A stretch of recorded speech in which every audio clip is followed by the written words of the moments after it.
क्या बात आ रही है? अब हमारे पास न्यूक्लियर ट्रांसमुटेशन। अब ये क्या है? बोलते हैं we know that if an isotope in radioactive, अगर आइसोटॉप रेडियो एक्टिव है, it has an unstable arrangement of nuclear neutron and proton. अगर कोई एलिमेंट जो है, वो कोई आइसोटॉप जो रेडियो एक्टिव है, वो बेसिकली अनस्टेबल अरेंजमेंट है उसमें न्यूट्रॉन और प्रोटॉन का। द इमिशन ऑफ अल्फा और beta particle makes the nuclear more stable. ये जो इमिशन है ना, वो उसी न्यूक्लियस को क्या करता है, एटम को स्टेबल करता है। Where it change the number of proton and neutron so the transmutates to the nucleus of the different element. Number 1 क्या कंडीशन है? डीके होने से पहले जो न्यूक्लियस हमारे पास है उसको हम कहते हैं पेरेंट न्यूक्लियाई।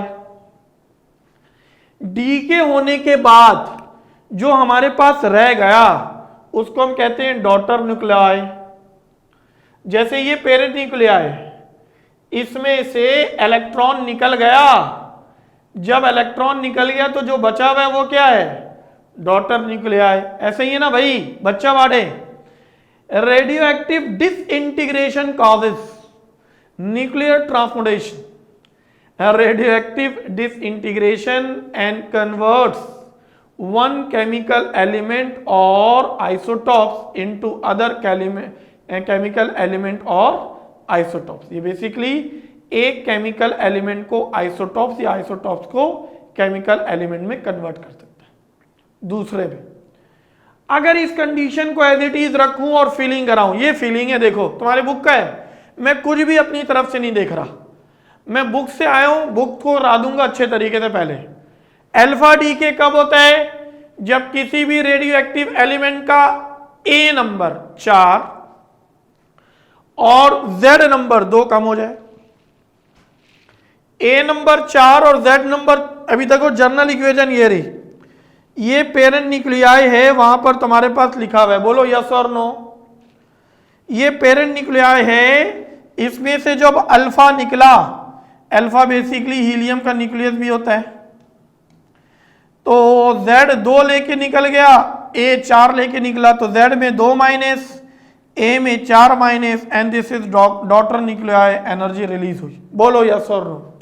आ जाओ भाई, अब मेरे पास RA 88256, इसमें देखो अल्फा निकला, अल्फा बोले तो हीलियम 2 और 4, तो अब इस कंडीशन में देखोगे तो 88 से 86 Rn और 226 to 222, क्या बोलते हो यार, बोलो समझ आई।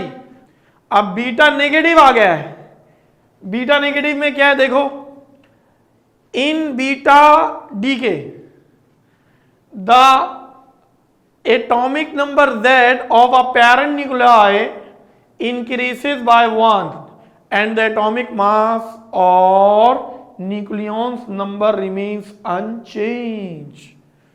मतलब एटॉमिक नंबर Z में एक प्लस हो जाएगा। अच्छा, जब प्लस होगा तो क्या मजे की बात है, सुनो, कार्बन है, एग्जाम्पल में देखो, अगर ये Z नंबर है, 6 से 1 7 हो गया तो क्या बना यार, हाँ अरे हाँ नाइट्रोजन हो गया। ऐसे ही है ना, बीटा पॉजिटिव, बस सिंपल क्या है इसमें, बीटा पॉजिटिव में एक कम हो जाएगा, बीटा पॉजिटिव में क्या हो जाएगा भाई, कम हो जाएगा बस। This is what we have the, हाँ this is what we have the change.